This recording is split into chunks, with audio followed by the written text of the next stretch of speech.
Well, I actually had to take a little time out for myself yesterday. My daughter's almost 2. Craig, you've been through this a few times.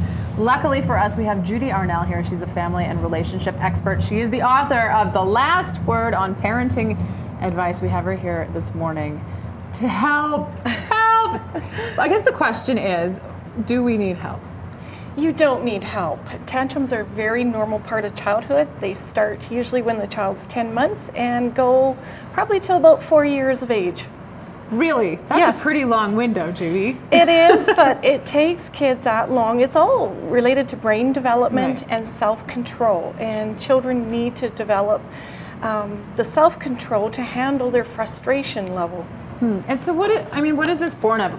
How does a tantrum look at 10 months old? Because I don't think my daughter, this is just sort of starting now. She's 22 months.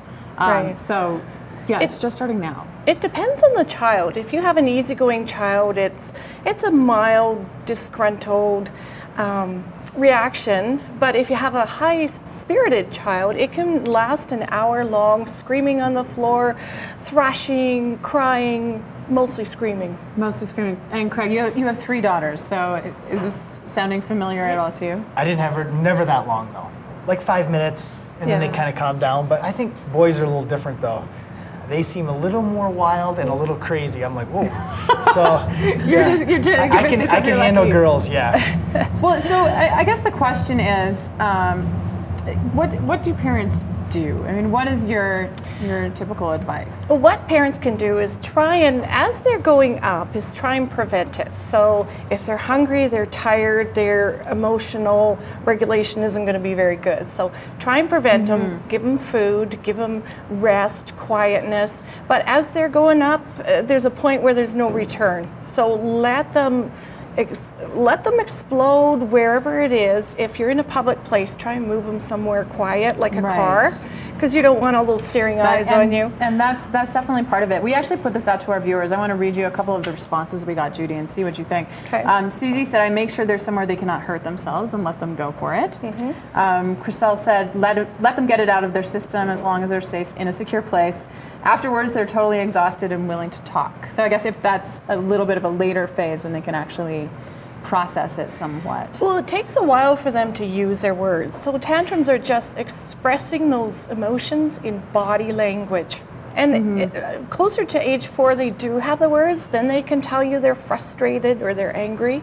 But until then, it just comes out in screaming and thrashing. Now, perhaps both of you can speak to this. There's the child, there's the tantrum for the child, but then there's the emotional experience for the parent, which can be really challenging. There can be feelings of, I speak from experience now, feelings of guilt and helplessness. So how do you kind of relate to that? And embarrassment. And embarrassment, right? Yes. That's because right. Every parent thinks their child is the only one doing it.